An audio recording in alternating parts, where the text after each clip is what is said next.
Operation ಸಿಂಧೂರಕ್ಕೆ ಕದನ ವಿರಾಮ ಘೋಷಣೆಯಾದ ನಂತರ ಪ್ರಧಾನಿ ನರೇಂದ್ರ ಮೋದಿ ಪಂಜಾಬ್ನ ಆದಂಪುರ ವಾಯುನೆಲೆಗೆ ಹೋಗಿದ್ರು. ಆದಂಪುರ ವಾಯುನೆಲೆಯನ್ನು ನಾವು ಸಂಪೂರ್ಣವಾಗಿ ಧ್ವಂಸ ಮಾಡಿದ್ದೀವಿ, ಅಲ್ಲಿದ್ದ S-400 ಕ್ಷಿಪಣಿ ನಿರೋಧಕ ವ್ಯವಸ್ಥೆಯನ್ನು ಪುಡಿಗುಟ್ಟಿದ್ದೀವಿ ಅಂತ ಪಾಕಿಸ್ತಾನದವರು ಕ್ಲೇಮ್ ಮಾಡಿಕೊಳ್ತಾ ಇದ್ರು. ನರೇಂದ್ರ ಮೋದಿ ಅವರ ವಿಮಾನ ಆದಂಪುರ ಏರ್ ಬೇಸ್ನಲ್ಲೇ ಲ್ಯಾಂಡ್ ಆಯಿತು. ಅವರು ಸೈನಿಕರನ್ನು ಮಾತನಾಡಿಸ್ತಾ ಇದ್ದಾಗ, ವಾಯುಪಡೆ ಯೋಧರನ್ನು ಮಾತನಾಡಿಸ್ತಾ ಇದ್ದಾಗ ಹಿಂದೆ MiG-29 ನಿಂತಿತ್ತು, S-400 ನಿಂತಿತ್ತು. ಅದಾದ ನಂತರ ಇವತ್ತು ರಾಜಸ್ಥಾನದ ಬಿಕಾನೇರ್ನಲ್ಲಿ ಕಾರ್ಯಕ್ರಮ. ಇದನ್ನು ಕೂಡ ಬಿಕಾನೇರ್ ವಾಯುನೆಲೆಯನ್ನು ಕೂಡ ಧ್ವಂಸ ಮಾಡಿದ್ದೀವಿ ಅಂತ ಪಾಕಿಸ್ತಾನ ಹೇಳ್ಕೊಂಡಿತ್ತು. ಅಲ್ಲೇ ಹೋಗಿ ಲ್ಯಾಂಡ್ ಆದರು. ಇವತ್ತು ಭಾಷಣದಲ್ಲಿ ಹೇಳ್ತಾರೆ, ಇದು ಸಾರ್ವಜನಿಕ ಕಾರ್ಯಕ್ರಮ. ಪಂಜಾಬ್ನ ಆದಂಪುರ ಏರ್ಬೇಸಿಗೆ ಹೋಗಿದ್ದನ್ನು, ಬಿಕಾನೇರ್ಗೆ ಹೋಗಿದ್ದನ್ನು ಒಂದಕ್ಕೊಂದು ಕಾರ್ಯಕ್ರಮದ ಸ್ವರೂಪದಲ್ಲಿ ಕಂಪೇರ್ ಮಾಡಬಾರ್ದು.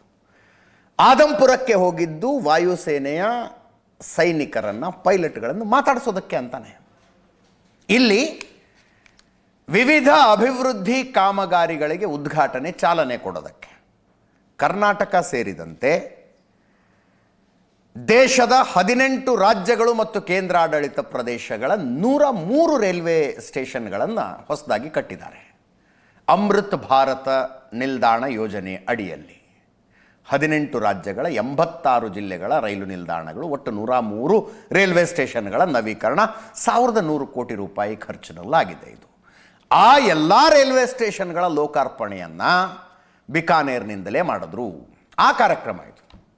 ಇದಕ್ಕಿಂತ ಮೊದಲು ಕರ್ಣಿ ಮಾತಾ ದೇವಸ್ಥಾನಕ್ಕೆ ಹೋಗಿದ್ರು ಪ್ರಧಾನಿ ನರೇಂದ್ರ ಮೋದಿ.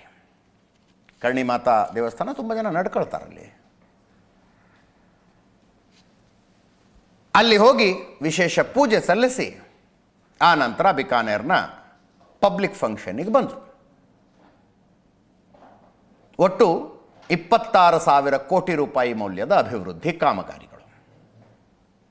11 ವರ್ಷದಲ್ಲಿ ರಾಜಸ್ಥಾನಕ್ಕೆ ಕೇಂದ್ರ ಸರ್ಕಾರ 70,000 ಕೋಟಿಯಲ್ಲಿ ಅಭಿವೃದ್ಧಿ ಕಾಮಗಾರಿಗಳನ್ನು ಮಾಡಿದೆಯಂತೆ. ಅದರ ಪೈಕಿ ಒಂದು ಕಾರ್ಯಕ್ರಮಕ್ಕೆ ಬಂದಿದ್ರು. ಬಿಕಾನೇರ್ ಬಾಂದ್ರಾ ರೈಲಿಗೆ ಹಸಿರು ನಿಶಾನೆ ತೋರಿಸಿದ್ರು. ಟೋಟಲ್ 1300 ರೈಲ್ವೆ ನಿಲ್ದಾಣಗಳನ್ನು ನವೀಕರಣ ಮಾಡಿದ್ದೀವಿ ಅಂತ ಹೇಳಿದ್ರು. ಕರ್ನಾಟಕ, ಆಂಧ್ರ ಪ್ರದೇಶ, ಅಸ್ಸಾಮು, ಬಿಹಾರು, ಛತ್ತೀಸ್ಗಢ, ಗುಜರಾತು, ಹೀಗೆ 18 ರಾಜ್ಯಗಳು ಮತ್ತು ಕೇಂದ್ರಾಡಳಿತ ಪ್ರದೇಶದ ವಿಷಯ ಅದಲ್ಲ. ಅಲ್ಲಿ ಏನು ಮಾತಾಡಿದ್ರು ಅನ್ನೋದು ಮುಖ್ಯ. ಬಿಕಾನೇರ್ನ ಕಾರ್ಯಕ್ರಮದಲ್ಲೂ ಪಾಕಿಸ್ತಾನಕ್ಕೆ ಎಚ್ಚರಿಕೆನೆ. ಆಪರೇಷನ್ ಸಿಂಧೂರ ಆರಂಭ ಮಾತ್ರ. ಆಪರೇಷನ್ ಸಿಂಧೂರ ಹೊಸ ಭಾರತದ ನ್ಯಾಯ ಅಂದರು. ಅಂದರೆ we have got a new justice system. ನ್ಯಾಯದಾನ ಮಾಡೋ ಹೊಸ ಪದ್ಧತಿಯನ್ನು ತಂದಿದ್ದೀವಿ ನಾವು. ಇನ್ನು ಮುಂದೆ ಭಯೋತ್ಪಾದಕ ದಾಳಿಗಳಾದರೆ ಪ್ರತಿ ದಾಳಿ ಶತಸಿದ್ಧ. ನರೇಂದ್ರ ಮೋದಿ ಅವರ ಮಾತು ಕೇಳಿಸ್ಕೊಳ್ಳಿ.